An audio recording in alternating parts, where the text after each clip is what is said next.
We're going to move on with a check on the top headlines in the international press with Diptyque Laurent. Hello there. Hi, Kat. Nice to see you again. Now, big news here in France is also big news in the wider world. I'm talking about the latest goings-on in the French presidential election race. That's right. And a lot of the foreign papers are really taking an interest in this so-called Fillon affair in France. The French conservative presidential candidate addressed his supporters for about half an hour yesterday in Paris, in which he said, "No one can stop me being candidate," words that Le Soir, the Belgian paper, has re-quoted this morning.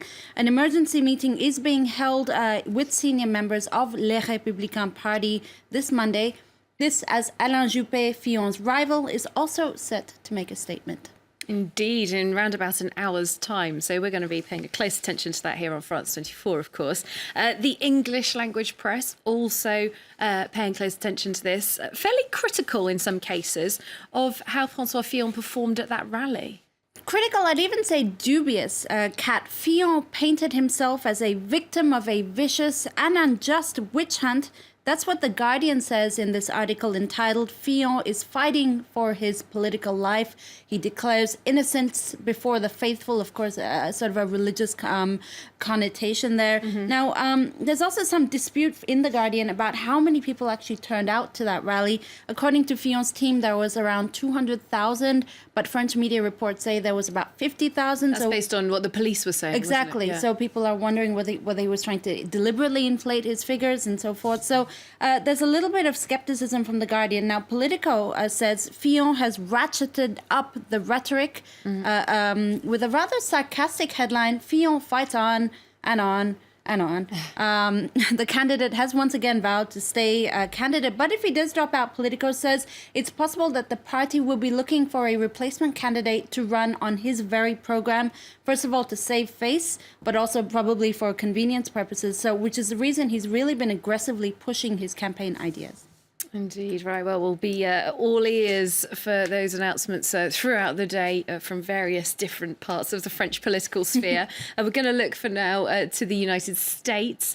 James Comey, who's the head of the FBI, he's saying he wants answers about Donald Trump's claims that Barack Obama ordered that he be spied on. This is being reported by several American media outlets. That's right. This is really a big story in the U.S. These comments from the U.S. president, of course, came predictably via tweet on Saturday. And for the Washington Post, it's proof that Trump was, quote, mad, steaming mad.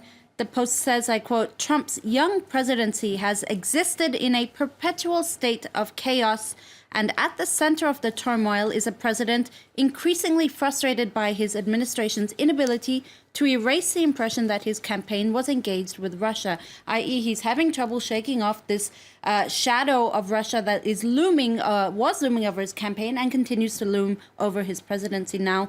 The Chicago Tribune says his comments have taken the presidency into new territory, uncharted territory even, a road with no center line or guardrails.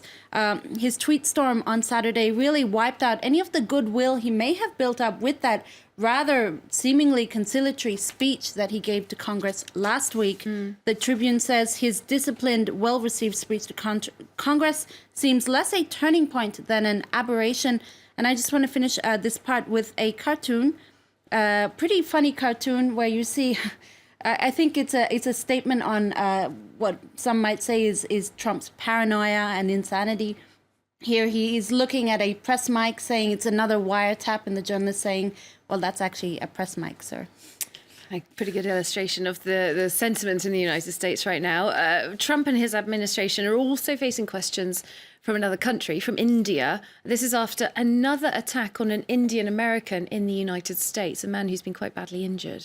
That's right. It's a third shooting in just about 2 weeks, an attack on an Indian American person.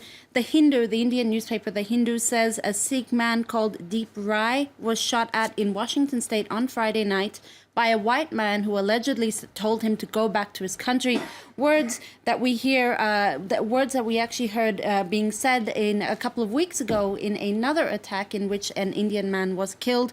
Now, there's a really interesting piece in The Hindu, this opinion piece called Indiscriminate discrimination, which basically says that Trump's own polarizing presidential campaign really led to this current climate of intolerance in the U.S. Now, the Hindustan Times, another paper, says there's fear, hurt, and disbelief among the Sikh community in the U.S., and that the shooting is now being investigated as a hate crime, which is a top priority for the FBI.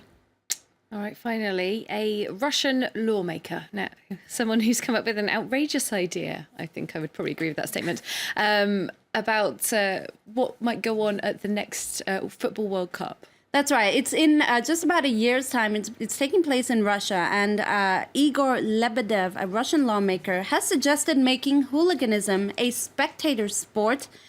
Basically, he says fans could set a time and place to brawl publicly, and then everybody could come in and watch, join in. Like a fight club. Like a fight club. Except we talk about this one. Yeah, exactly. A Russian-mandated fight club that will go run parallel to the World Cup next year, possibly could overshadow the World Cup next year. So he says it would serve as a good example to English fans who he calls poor fighters. As an English person, I will reserve comment on that. Thanks very much. Diptyque Laurent rounding up some of the top international headlines for us there.